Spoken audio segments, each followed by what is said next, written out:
రేపేమవుతుందో మనకు తెలియదు. నీ శ్రమల్లో ఆయన నీతో ఉంటున్నాడు, నీ కష్టాల్లో ఆయన నీతో ఉంటున్నాడు. ఒకవేళ నువ్వు దిగులుతో ఉన్నావేమో, అప్పులతో ఉన్నావేమో, నా జీవితం వృధా, నేను ఈ లోక యాత్ర ముగించాలని నువ్వు అనుకుంటున్నావేమో, నీ గలిబిలి కలిగే ఆ తుఫానుని, ఆ శబ్దాన్ని నీతో ఉన్నవాడే నిన్ను ఆ సమస్య నుంచి విడిపించగలడని నువ్వు నమ్ముచూ ఉన్నావా? గుర్తు చేసుకో.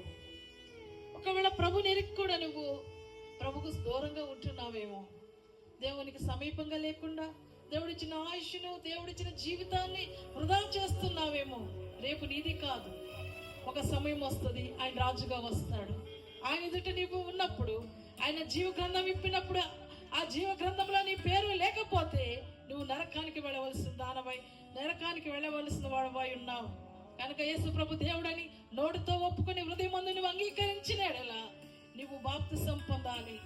నమ్మి బాప్తిసం పొందిన వాడు రక్షింపబడను, నమ్మని వారికి శిక్ష విధింపబడను దేవుని వాక్యం చెబుతూ ఉన్నది.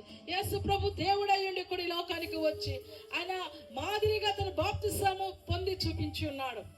ఒకవేళ దేవుడు నీతో మాట్లాడితే రేపు ఉదయకాలము బాప్తిసాలు ఉన్నాయి, నేను ప్రభు బిడ్డగా ఉండాలని తీర్మానం చేసుకుంటే ముందుకు రావాల్సిందిగా కోరుచూ ఉన్నా.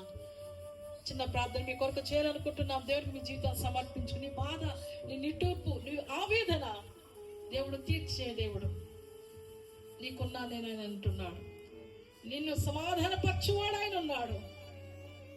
నీ గలిబిలిని, నీ తుఫానును, నీ ఆవేదనను నిమ్మళంప చేసే ఉన్నాడు. ప్రభా నీకు వందన. ఎంతమంది రాత్రి అటు పరిస్థితుల్లో ఉన్నారు, భయపడుచు ఉన్నారు.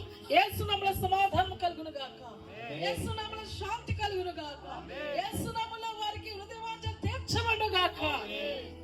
వారి కొరకు నువ్వు ఉన్నావని, దేవవారు నేను నీపై ఆనుకోగల కృప వారికి అనుగ్రహించమని తీర్మానం చేసుకున్న వారు నేను గుర్తు చేసుకుని నువ్వు వారితో ఉన్నావని ధైర్యంతో ముందు సాగల కృప అనుగ్రహించమని వారి ధోనిలో మీరు ఉండి వారికి అభివ్వవలసిందిగా వేడుకుంటూ యేసు నామమున అడుగుచున్నాను తండ్రి.